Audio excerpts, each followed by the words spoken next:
समझनी है। आपको जब खुदा के सामने जाना है, लोग आपको खुदा की उस गहरी बात को समझना है कि खुदा कितना पाक है। अगर आपको उसकी पाकीज़गी की नॉलेज नहीं होगी, आप अपोस्टल के, पास्टर के, आप किसी के भी बच्चे हो, आपने बाइबल की PhD शायद की हो, लेकिन सारी चीजें अधूरी पड़ जाएंगी अगर आपको पाकीज़गी के बारे में नॉलेज नहीं है तो। क्यों क्रिश्चियन लोग अपनी गवाहियों से, जिंदगी से, खुशियों से वो पीछे रहते हैं? क्योंकि उनको इस बात की नॉलेज नहीं कि हमें खुदा के सामने जब जाना है तो कैसे जाना है। हालेलुया। जिस दिन आप ये बात समझ जाओगे कि मुझे खुदा के सामने कैसे जाना है, मैं आपको सच बोल रहा हूं, आपकी लाइफ इतनी ब्लेस्ड हो जाएगी, इतनी ब्लेस्ड हो जाएगी कि शैतान शर्मिंदा होगा, रुस्वा होगा और आपकी लाइफ को सदा के लिए छोड़ेगा और वो भाग जाएगा यीशु के नाम से। हालेलुया। तो आपके लिए सबसे बड़ी जो अहमियत वाली जो बात है आपकी लाइफ में क्या होनी चाहिए? आपकी जिंदगी में पाकीज़गी का जो लफ्ज है ये आपको बड़े गहराई से आपको इसकी समझ होनी चाहिए। क्योंकि मैं आपको बहुत पढ़ो, जब आप बाइबल पढ़ते हो तो आपको बाइबल की हम पहले बाइबल को पढ़ेंगे और फिर आपको समझ आएगी जो मैं आपको समझा। बात छोटी सी है, बस सिंपल सी। आपको आज का जो वर्ड समझना है।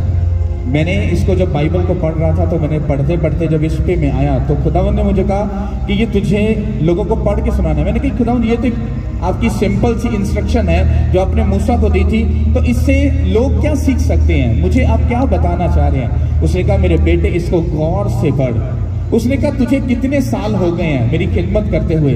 मैंने कहा खुदावंद आई थिंक 12 साल हो चुके हैं। उसने कहा कि तुझे मालूम है मैं तुझे सिखा रहा हूँ। मैंने कहा क्या सिखा रहे हैं? उन्होंने बोला मैं तुझे सिखा रहा हूं कि अगर तुझे मेरे पास आना है और मेरे बड़े कामों को पूरा अगर करना है तो तुझे ये समझना पड़ेगा कि मैं पाक खुदा हूं।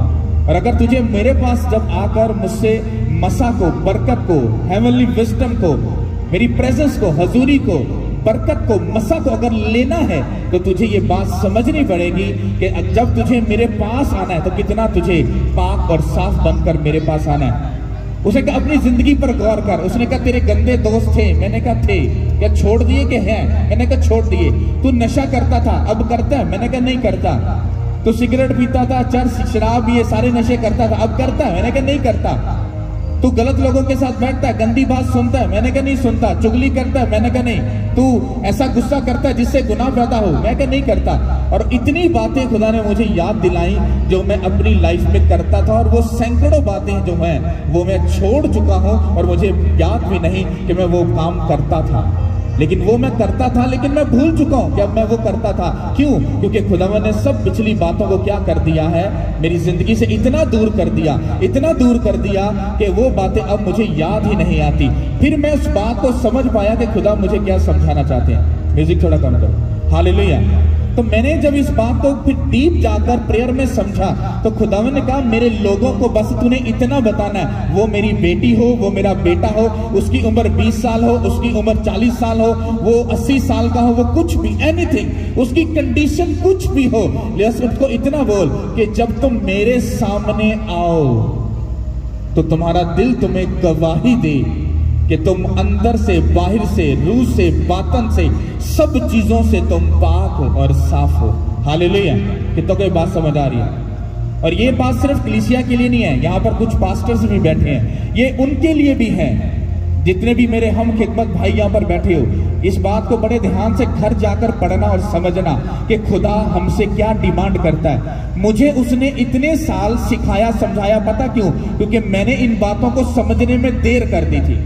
मुझे मालूम नहीं था कि खुदा के सामने कैसे जाना है। बस मैं भी लोगों को देख के बाप बेटा रूल कुदस के नाम पे चुम्मी ली ऐसे करके, तो भाई जी आमीन, तो खुदा के सामने चले गए, तो बाकी जाके बाहर सिगरेट भी पीनी, नशे भी करने, गलत काम भी करने, सारे उल्टे काम करने और बोलना मैं तो अच्छा मसीह हूं। लेकिन जब मेरी जिंदगी से ये सब चीजें जाती रही और सब चीजें खत्म हुई, मुझे मालूम पड़ा कि जब मुझे खुदा के सामने जाना है तो किस तरह से जाना है। आज मैं जब अपनी जिंदगी को देखता हूं तो मुझे बड़े अच्छे से मालूम पड़ता है कि खुदा ने कितनी चीजों को मेरी जिंदगी से दूर किया। बहुत से पास्टर्स हैं, वो जाते हैं, खिदमत करते हैं, विजिट्स करते हैं, ये करते हैं, सबका अपना अपना स्टाइल है, अपना अपना तरीका है। लेकिन मुझे खुदा ने सिखाया है, समझाया है, मुझे जब भी देखोगे मैं घर में रहूंगा। ये एक अलग टूना या टपट्टा या कुछ ऐसी बात नहीं है। मैं घर क्यों ज्यादा रहता हूँ? जब मैं घर रहता हूँ तो घर रहकर ज्यादा बाइबल पढ़ता हूँ, ज्यादा प्रेयर करता हूँ, फास्टिंग में रहता हूँ और दूसरी सब चीजों से मैं डिस्कनेक्ट रहता हूँ। जब डिस्कनेक्ट रहता हूँ तो मुझे ये मालूम पड़ता है कि खुदा की प्रेजेंस मेरे ऊपर है। आप जब इस जो चैप्टर मैं आपको बताऊंगा, अपने इसको घर जाकर स्टडी करना है। जो एक पास्टर होता है उसकी जिंदगी में ये लागू नहीं है कि वो हर बंदे के साथ जाकर बैठे, ये उसको अलाउ नहीं है। लेकिन आज ऐसा होता है, सब जगह बैठते भी हैं, सब कुछ करते हैं, लेकिन बाइबल की गहरी स्टडी ये बताती है कि पास्टर की जिंदगी लिमिटेशन में है। उसका ज्यादा वक्त यानी कि 100 में से 90% जो, बल्कि 95% जो उसका टाइम है वो खुदा के साथ गुजरना चाहिए। फिर वो उसको कुछ कहने की जरूरत नहीं है, जस्ट वो खुदा की प्रेजेंस में उसके मजबा पर आएगा और जस्ट कमांड करेगा और हीलिंग शुरू और डिलीवरेंस शुरू। लोग आजाद होना शुरू होंगे, उनके मन, उसके दिल चेंज हो जाएंगे। पर ये तब होता है जब एक पास्टर खुदा की पाकीज़गी के मयार को समझता है। हम तो समझ गए, हम तो समझ कर चल रहे हैं, लेकिन अब बारी है आपकी। आप लोग जब खिदमत में आते हो या आप तौबा करते हो, बपटिज्म लेते हो, खुदा के सामने आते हो, तो खुदावन आपको बहुत सारी चीजें बताना चाहता है। आपको मालूम है आपकी रसौली अभी तक क्यों है, आप बांझ क्यों हो, आप अभी तक गरीबी में क्यों हो, आपके घर में लड़ाई क्यों नहीं जा रही, अभी तक शर्मिंदगियां, परेशानी, बीमारियां क्यों हैं? क्यों? क्योंकि आपको मालूम नहीं है। आप अपनी हीलिंग को लेके समझते हो हम बड़े अच्छे थे इसलिए हमें बरकत मिल गई, हमारा बड़ा ईमान था हमें इसलिए सारा कुछ मिल गया। हाँ, ये अच्छी बात है, तुम्हारा ईमान था, खुदा ने तुम्हें दिया, लेकिन लेने के बाद क्या? मैंने बहुत से ऐसे लोग देखे हैं जो मरने की आखिरी स्टेज पर थे, जिन्होंने कमिटमेंट की थी कि पास्टर जी हमारा आपसे वादा है, बस खुदा हमारे इस भाई को या बहन को जिंदगी दे दे, हम सदा खुदा के साथ वफादारी से चलेंगे। मैंने कहा वादा मत करो क्योंकि वादा तुम तोड़ दोगे। नहीं, हमारा पक्का वादा है। मैंने कहा खुदावंद अपने बच्चे की इस आवाज पर तवज्जो कर और अपना जलाल इनकी जिंदगी में जाहिर कर। खुदा ने जलाल जाहिर किया, बंदा हील हुआ, ठीक हो गया, गवाही पैदा हो गई 2 माह चर्च में, और तीसरे महीने से अब तक वो गायब है, वो नजर नहीं आ रहा। आपको अब बताओ, क्योंकि उनको मालूम नहीं था, उनको पता नहीं है कि जब उनकी जिंदगी में गवाही होती है तो शैतान कुछ टाइम के लिए छोड़ता है ताकि वो थोड़ी देर थोड़ा सा सुकून में रह सके, उसके बाद वो फिर अटैक करता है ताकि उनकी लाइफ का फिर से वो कचरा बना सके। लेकिन अगर हम शुरू से ही हीलिंग लेने से अगर पहले ही हम ये बातें समझ जाएं कि हमें खुदा के साथ कैसा रहना है, तो हमें मालूम पड़ जाएगा हमारी जिंदगी कभी ट्रबल और शर्मिंदगी का हिस्सा नहीं बनेगी। हालेलुया। आपको मालूम है आप क्यों नहीं आगे बढ़ पाते खिदमत में, मसीहत में, खुद स्पिरिचुअल लाइफ में, अपनी उन सारी चीजों में आगे क्यों नहीं बढ़ पाते? क्योंकि आपको ये बात मालूम नहीं कि आपकी जिंदगी में पाकीज़गी का होना ये कितना जरूरी है। मैं साबित करूंगा बाइबल के अंदर से कि खुदा ने जिनको चुना था, खुदा ने जिसको चुना उसके बेटों ने थोड़ी सी गड़बड़ी पैदा की, उन्होंने पाकीज़गी को हकीर जाना और खुदा ने उसी टाइम में उसके बच्चों को, उसके बेटों और बच्चों को क्या कर दिया? मार डाला। कितनों को ये बात समझ आ रही है? तो मैं ये चाहता हूं कि ये सारी बात समझने के लिए हम बाइबल में जाते हैं तो आपको मालूम पड़े कि जब आज के बाद जब आप अपनी प्रेयर में जाओ, खुदा से वादा करो, खुदा मुझे पाकीज़गी का रूह दे और मुझे वफादारी का रूह दे। जब पाकीज़गी और वफादारी का रूह मांगोगे, मैं आपको सच बोल रहा हूं, आप कभी भी अपनी लाइफ में वापस बैकस्लैंड नहीं होगे। मैं आपको सच बोल रहा हूं, आप सिर्फ आगे बढ़ोगे, कभी शर्मिंदगी को फेस नहीं करोगे। ये मेरा आपसे वादा है। हालेलुया। सब खरूज की किताब को निकालो, उसका 30 बाब और उसकी हम पहली आयत से हम पढ़ेंगे। इसको बड़े ध्यान से समझना। खुदावंद के पाक कलाम में से खरूज की किताब उसका 30 बाब 1 से 10 ये पुराने अहदनामे की दूसरी किताब है। खुदा की कलाम में यूं लिखा है, और तो बहूर जलाने के लिए किक्कर की लकड़ी की एक कुर्बानगाह बनाना, उसकी लंबाई 1 हाथ और चौड़ाई 1 हाथ हो, जो चौखटी रहे और उसकी ऊंचाई 2 हाथ हो, और उसके सींग उसी कीकर से बनाए जाएं, उसी टुकड़े से बनाए जाएं, और तू उसकी ऊपर की सतह और चारों पैरों को जो उसके गिरदा गिर्द हैं और उसके सींगों को खास सोने से मढ़ना और उसके लिए गिरदा गिर्द एक जैन ताज बनाना, और तू उस ताज के नीचे उसके दोनों पल्लुओं में सोने के 2 कड़े उसकी दोनों तरफ बनाना। वो उसके उठाने की चोपों के लिए खानों का काम देंगे, और चोपें किक्कर की लकड़ी की बनाकर उनको सोने से मढ़ना, और तू उसको उस पर्दा के आगे रखना जो शहादत के संदूक के सामने है। वो सरपोश के सामने रहे जो शहादत के संदूक के ऊपर है, जहां मैं तुझसे मिला करूंगा। इसी पर हारून खुशबूदार बहूर जला करे। हर सुबह चिरागों को ठीक करते वक्त बखूर जलाए, और जवाल और गरूब के दरमियान भी जब हारून चिरागों को रोशन करे तब बखूर जलाए।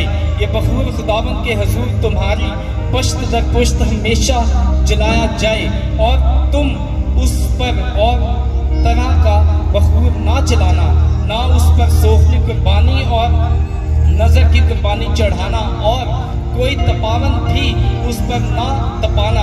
और हारून साल में एक बार उसके सींगों पर कफारा दे। तुम्हारी पुश्त दर पुश्त साल में एक बार इसी खता की कुर्बानी के खून से जो कफारा के लिए हो उसके वास्ते कफारा दिया जाए। ये खुदावंद के लिए सबसे ज्यादा पाक है। सब बोलो आमीन। बाइबल को जब ऐसे पढ़ते हैं तो समझ कम आती है, आपको घर जाके इसको पढ़ना है। मुझे तो सारा याद है, तो मैं आपको वैसे समझाऊंगा ताकि आपको समझ आए। यहाँ पर बात हो रही है, खुदा ने मूसा को इंस्ट्रक्शन दी थी, मतलब उसको ये कहा था कि देख कि जो हारून है वो बहूर को जलाने के लिए जिसमें जलाया जाता है उसको ले, बहूर दान लेकर उसमें बहूर रखकर उसको क्या करे, जलाकर उसको मेरे उस संदूक के सामने रखे, जहां पर मैं आकर तुझे क्या करूंगा, मिलूंगा। किससे मिलूंगा? जिसको खुदा ने चुना था। खुदा मूसा से खेमा इज्तिमा में बात करता था कि नहीं करता था? कितनों को ये बात मालूम है? करता था। ओके, अब जब खुदा ने मूसा को कहा कि तू हारून से ये कहना कि वो बहूर दान ले, उसमें बहूर जलाए और उसको अहद के संदूक के सामने ही उस पास रखे, और वहीं पर आकर मैं तुमको मिला करूंगा। तो यहां पर हमें बात यह मिलती है कि खुदा कुछ ऐसी इंस्ट्रक्शन दे रहा है कि खुदा के आने से पहले जब मूसा वहां पर जाए या कोई भी वहां पर जाए तो बखूर जलाने का मकसद क्या था, क्या रीजन क्या था, क्यों बखूर जलाना जरूर था, और ये किस चीज को शो करता है, इसको आपको समझना है। हालेलुया। यहाँ पर खुदा बात कर रहा था कि खुदा का जो अबर था, खुदा की जो प्रेजेंस थी वो खेमा इज्तिमा और यानी कि अहद के संदूक के ऊपर खुदा का जो अबर था वो ठहरता था, और वो मूसा से क्या होता था, हम कलाम होता था, बात करता था। पर यहाँ पर बखूर जलाने की बात हो रही है। हालेलुया। इतनी बात समझ आ गई सबको? ओके, अब आगे बढ़ेंगे, उसके बाद फिर इसको समझेंगे। हालेलुया। खुदावंद के पाक कलाम में से अखबार की किताब, इससे अगली किताब है, उसका 10 बाब 1 से 10। और नदब और अबू ने जो हारून के बेटे थे अपने अपने बखूरदान को लेकर उनमें आग धरी, और उस पर और ऊपरी आग जिसका हुक्म खुदावन ने उनको नहीं दिया था, खुदावन के हुजूर गुजरानी, और खुदावन के हुजूर से आग निकली और उन दोनों को खा गई, और वो खुदावन के हुजूर मर गए। सुनो, आगे बढ़ते हैं। यहाँ पर बात हो रही है कि जो हारून के 4 बेटे थे, तो 2 बेटों ने क्या किया कि उन्होंने बहूर दान लेकर उसमें बहूर दान को उसको डाला, फिर आग एक अदर साइड की आग, वो मैं बाद में बताता हूँ, आग डालकर उन्होंने खुदा के सामने उसको जलाने की कोशिश की, लेकर गए। और बाइबल कहती है कि खुदा की प्रेजेंस से आग निकली और हारून के दोनों बेटों को वो खा गई। मतलब खाने का मतलब उसने उनको क्या कर दिया, मार दिया। क्या कर दिया? मार दिया। पीछे तो खुदा कह रहा है कि तू हारून से कहना कि तू मेरी प्रेजेंस के लिए, मेरे आने से पहले मेरे उस प्रेजेंस में तू बहूर को जलाना, ताकि जब मैं आऊं तो मैं तेरे से क्या कर सकूं, बात कर सकूं। तो यहां तो वही उसके बेटों ने हुक्म ही माना ना, उसके बेटों ने हुक्म माना कि जब उन्होंने बहूरदान जलाया तो क्यों खुदा की आग हारून के बेटों पर आई, उसको खा गई, उसको मार दिया। क्या ऐसा बीच में इंसिडेंट हुआ था कि जो इतना बड़ा इंसिडेंट हो गया, उसके दोनों बेटे मर गए? आगे सुनो क्या हुआ। तब मूसा ने हारून से कहा, ये वही बात है जो खुदावन ने कही थी कि तू मेरे नजदीक आया जरूर है कि वो मुझे मुकद्दस जाने और सब लोगों के आगे मेरी तमजीद करें। और हारून चुप रहा। फिर मूसा ने मियाइल और सफवन को, जो हारून के चचाजी एल के बेटे थे, बुलाकर उनसे कहा, नजदीक आओ और अपने भाइयों को मुकद्दस के सामने से उठाकर लश्करगाह के बाहर ले जाओ। बस वो नजदीक गए और उन्हें उनके करतों समेत उठाकर मूसा के हुक्म के मुताबिक लश्करगाह के बाहर ले गए। और मूसा ने हारून और उसके बेटों अल्जर और इत्तमर से कहा कि ना तुम्हारे सर के बाल बिखरने पाए और ना तुम अपने कपड़े फाड़ना, ताकि ना तुम ही मरो और ना सारी जमात पर उसका गजब नाज़िल हो। पर इसराइल के सब घराने के लोग जो तुम्हारे भाई हैं, उस आग पर जो खुदावन ने लगाई है नोहा करें। और तुम ख़ैमा इज्तिमा के दरवाज़ा से बाहर ना जाना, ता ना हो कि तुम मर जाओ, क्योंकि खुदावन का मसा करने का तेल तुम पर लगा हुआ है। सो उन्होंने मूसा के कहने के मुताबिक अमल किया। सब बोलो आमीन। अब ये जितना भी चैप्टर हमने पढ़ा, इसको घर जाकर जरूर पढ़ना, आपको समझ आएगी। यहाँ पर क्या हुआ कि जो हारून के बेटे थे, तो उन्होंने क्या किया कि जब बहूरदान में वो बहूर डालकर उसको जलाया, तो वो उन्होंने कोई गलती ऐसी की कि खुदा की आग निकली और उसने हारून के बेटों को, दो बेटों को क्या कर दिया? मार दिया। और फिर मूसा ने हारून से कहा, ये वही बात है जो खुदा ने बोली थी कि तुमको नहीं करनी, और तुमने ऐसा किया। और बाइबल कहती है कि हारून चुप रहा। और फिर मूसा ने उसको कहा कि उसके जो चचाजाद भाई थे, उसको बोला कि इसको उठाओ अपने भाइयों को और ख़ैमा इस्तेमाल से, यहाँ के खुदा की प्रेजेंस से तुम बाहर ले जाओ। और फिर उसने वार्निंग दी, जो हारून के दो बेटे और हारून बाकी था, उसको बोला कि ना तो तुम्हारे सर के बाल बिखरे, ना तुम अपने कपड़े फाड़ना। मतलब तुम कोई भी मातम, सोग या रोना, कुछ भी ऐसा मत करना। अगर तुमने किया तो ऐसा होगा कि तुम भी मर जाओगे, और खुदा का अजाब तुम पर तो आएगा ही आएगा, साथ में कलीसिया के ऊपर भी अजाब आएगा। कितनों को मेरी बात समझ आ रही है? तो कौन सी ऐसी बात हो गई कि खुदा ने उसके बेटों को भी मार दिया, फिर खुदा ने उसको मातम भी नहीं करने दिया उसके ऊपर, उसको रोने भी नहीं दिया, उसको अफसोस भी नहीं करने दिया? कौन सी ऐसी इंस्ट्रक्शन थी? बाइबल कहती है कि खुदा ने कहा था कि मेरे तेल का मसा तेरे ऊपर है, मेरे तेल का मसा तेरे ऊपर है। और तू ऐसा नहीं कर सकता कि तू उस मसे की प्रेजेंस को लेकर तू एक मातम की जगह पर चला जाए। कितनों को मेरी बात समझ आ रही है? ये बात ये शो करती है कि पास्टर जो है, उसकी जो लाइफ है वो बड़ी लिमिटेशन में है। वो हर जगह पर नहीं जा सकता, पर हर पास्टर की कॉलिंग अलग है। हर किसी का अपना अपना तरीका है, अपना अपना एक खुदा ने सिस्टम उनका एक उनको कॉलिंग दी हुई है। वो हर तरीका जो खुदा ने उनको दिया वो उसी से चल रहे हैं। लेकिन जो मेरी खिदमत के मुताबिक था, खुदा ने मुझे सिखाया है। इसलिए अब हम इस पूरी बात को समझेंगे। पीछे हमने क्या पढ़ा? पीछे हमने ये पढ़ा कि खुदा ने मूसा को कहा था कि तुम उस जो अहद का संदूक है वहां पर तुम क्या करोगे? तुम एक बहूर दान लेकर उसमें बहूर को जलाओगे और जलाकर तुम उसे वहां पर रखोगे, और वहां पर जब रखोगे तो उसकी जो खुशबू होगी, तो वो खुदा के हजूर में, अक्सर आप प्रेयर करते और कहते हैं कि खुदावन मेरी दुआएं तेरे हजूर में बहूर की मानद पहुंचे। इस वर्ड के अंदर क्या है जिसकी वजह से हारून के दो बेटे मर गए? इसको बड़ा ध्यान से समझना, क्योंकि ये आपको एक निशानी देता है, एक इशारा कर रहा है कि एक कलीसिया में जो खुदा यीशु मसीह को कबूल करता है, वो बहन हो वो भाई हो, उसकी जिंदगी यीशु मसीह के साथ कैसी होनी चाहिए, ये उस चीज को शो करता है। कैसे? अगर आप बहूर लफ्ज को जब अब्रानी जुबान में, ओरिजिनल बाइबल जिसमें लिखी है, जब उसमें जाकर पढ़ोगे, तो मैं उसकी पूरी डेफिनेशन आपको बता तो दूं लेकिन हमारे पास स्क्रीन या कुछ ऐसा है नहीं है, वरना वहां पर लिखा हुआ सारा कुछ है। तो इसलिए मैं आपको सीधी सीधी बात बताऊंगा, अगर किसी ने समझना हो तो वो मुझसे आकर पूछ सकता है, मैं उसको पूरी उसकी डेफिनेशन बता दूंगा, कहाँ पे लिखा है, उसका मतलब क्या क्या है। लेकिन मैं आपको सीधा सीधा बताऊंगा ताकि आपको समझ हो कि बखूर का जो ओरिजिनल जो बाइबल लिखी गई उसमें उसका मतलब क्या है। उसके दो मतलब हैं। एक मतलब यह है कि जब बखूर जो है जो खुदा की प्रेजेंस में जलाई जाएगी तो उसकी जो मसाल के तौर पर इसको हम कैसे समझ सकते हैं। लाइक जिस तरह मेरा एक समझ लो कि मेरा प्रेयर रूम है और रात को मैं जब उस पर लंबा जब जाकर प्रेयर करने के लिए अगर बैठता हूं तो अगर मेरे कमरे का जो माहौल है उसमें जैसे आज जैसे बरसात के दिन है, कीड़े मकोड़े निकलते हैं, मच्छर हैं, कुछ इस तरह के कुछ ऐसी गंदी चीजें हैं जो हमें इन्फेक्शन दे सकती हैं, जो हमें प्रॉब्लम दे सकती हैं, जो माहौल को खराब कर सकती हैं। फिर अक्सर आपने ये भी देखा होगा कि हम घर में वो स्प्रे करते हैं फ्रेग्रेंस वाली कि घर का जो माहौल है, एनवायरनमेंट है, वो खूबसूरत हो जाए।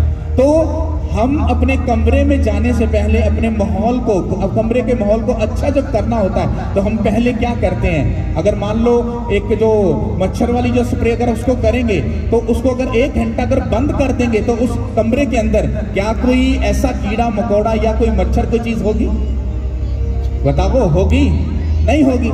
तो क्या हुआ उस स्प्रे को करने से, क्या हुआ कि उसके जो अंदर का जो माहौल है, एनवायरनमेंट है, वो क्या हो गई? साफ सुथरी हो गई। उसके बाद जब उस कमरे को खोला जाएगा फिर उसके अंदर एक ऐसी फ्रेग्रेंस है जो आपको मतलब स्मेल जब आप उसकी लोगे तो आपको सूंघने में वैसे लगेगी जैसे कोई बहुत स्वीट सी, बहुत खूबसूरत सी, बहुत मजे की कोई फ्रेग्रेंस है। आप जैसे ही अंदर जाओगे, किसी के लिए वो मौत है और किसी के लिए वो खुशबू है जो उसको अच्छी लगती है।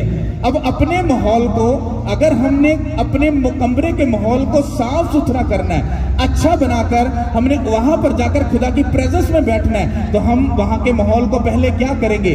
हम अपने प्रेयर रूम को साफ करते हैं, पोछा लगाते हैं, टाकी लगाते हैं, डस्टिंग करते हैं, सब चीजों से साफ सुथरा करके फिर हम प्रेजेंस में बैठते हैं। हम खुदा की प्रेजेंस में जा रहे हैं तो जब खुदा की प्रेजेंस में जाने से पहले कमरे का जो माहौल है वो साफ सुथरा होना चाहिए। हालेलुया। समझ आ रही कि नहीं आ रही? आपको ऐसा समझ आ जाएगी। तो पहला मतलब यह है कि जो बखूर है उसको जब तुम उसकी डेफिनेशन को पढ़ोगे तो वो एक स्प्रे के तौर पर काम करती थी। वो वहां के माहौल को, वहां की डर्टी चीजों को, गंदी चीजों को वो बिल्कुल खत्म कर देती थी। फिर आगे लिखा है बखूर का मतलब है स्वीट, मतलब एक ऐसी फ्रेग्रेंस जो आपके दिल को लुभाती है, जो आपको अच्छी लगती है। इसका अब मतलब हमें क्या इसका फायदा है? ये कहने का मतलब खुदावंद खुदा ये फरमाते, मेरी बेटी और मेरे बेटे को बोल, कहते कि जब तुम लोग मेरे सामने आओगे तो तुम अपनी कुर्बान गाह पर बखूर जलाना। क्या करना? बखूर जलाना। बखूर जलाने का मतलब पहले अपनी जिंदगी से हर एक गंदी चीज को, गंदी रवश को, गंदी सोचों को, गंदे ख्यालों को, गंदी नियत को, नशों को, बदकारी को, हरामकारी को, गंदगी को, हर एक चीज को अपनी जिंदगी से तुम क्या करोगे? दूर करोगे।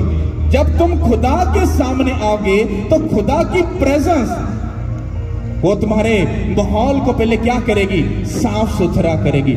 जब तुम उसकी प्रेजेंस में फिर जाओगे और फिर तुम्हारी जिंदगी एक ऐसी फ्रेग्रेंस से भर जाएगी। मतलब क्या होगा? जैसे तुम गंदी चीजें अपनी लाइफ से निकाल दोगे तो तुम्हारी लाइफ क्या हो जाएगी? साफ सुथरी, तंदुरुस्त और खूबसूरत बन जाएगी। उस स्वीट की मानत जो बखूर का मतलब था। कितनों को मेरी बात समझ आ रही है? खुदा वहां पर आने से पहले हारून को क्या कहा कि तू बखूर जलाएगा ताकि यहां का माहौल जो है वो क्या हो जाए? साफ, पाक साफ हो जाए। क्या हो जाए?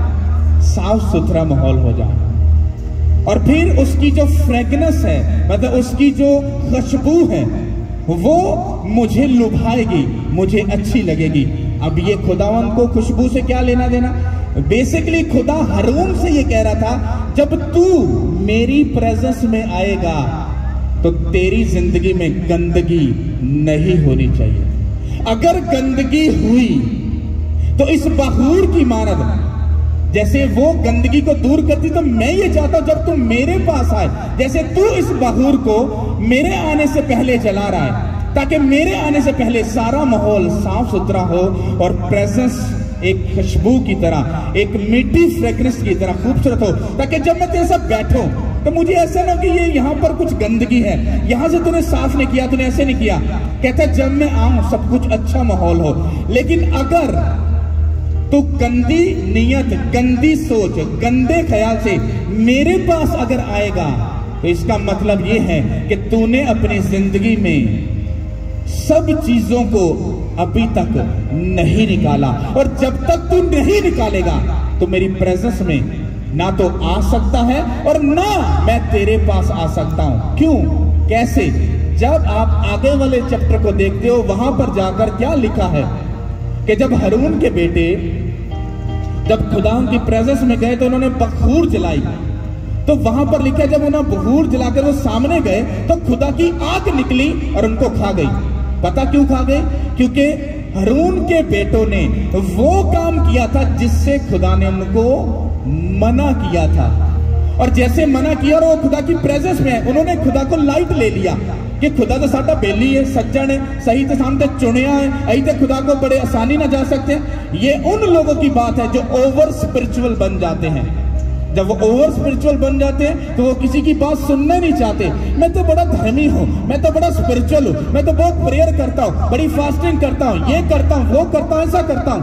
आपको मालूम है ओल्ड टेस्टामेंट में जब आप कोई गलती करते थे इमीडिएटली आपको सजा मिलती थी। आज ऐसा नहीं है।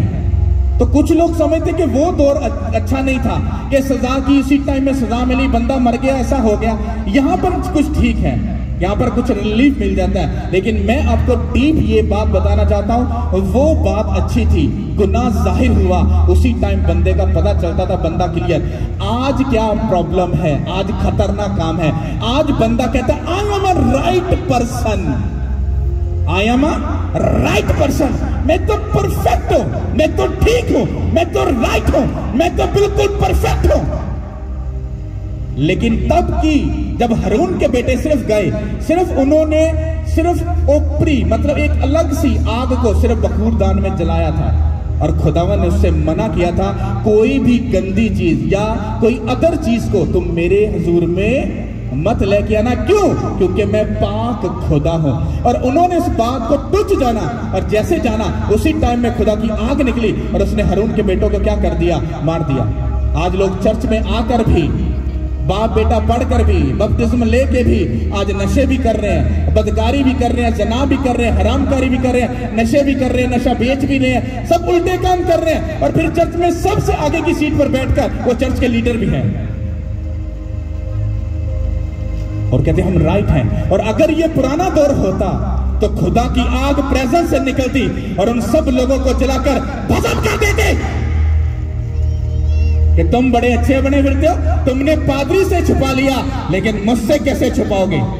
हारून के बेटों ने समझा हमारे बाप को क्या मालूम, हमारे मूसा को क्या मालूम, लेकिन खुदा देख रहा था। उसने कहा तूने मेरी प्रेजेंस को टच किया ना। ये बात याद रखो, ये पाकीज़गी को शो करती है। बखूर दो चीजों को शो करती है। पहली कि आपकी जिंदगी में जितनी गंदगी है वो दूर होनी चाहिए।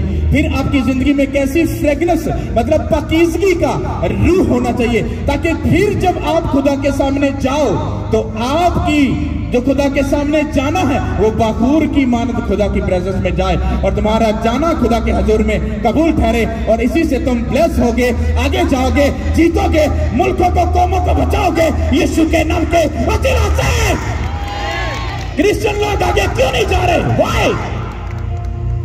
क्योंकि पाकीज़गी अंदर नहीं है, अंदर पाक वो सिस्टम नहीं है।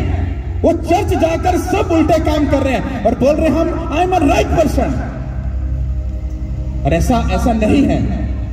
जब हम कहते हैं ना खुदावन मेरी दुआ तेरे हुजूर में बखूर की माना जाए, ये बखूर तनमत ऐसा काहिन और हाबिल ने भी ऐसा किया था। किंदी नियत गंदी सी, कौन बता सकता है? काहिन की। काहिन ने जब तक कुर्बानी चढ़ाई उसने कहा बहूर की मानद मेरी कुर्बानी खुदा के हजूर में जाएगी, पर वो नहीं गई। पता क्यों? क्योंकि काहिन की जो नीयत अंदर से थी वो गंदी थी, और खुदा ने कहा तेरी तूने जो सैक्रिफाइस किया है ये रॉन्ग है, नहीं कबूल किया।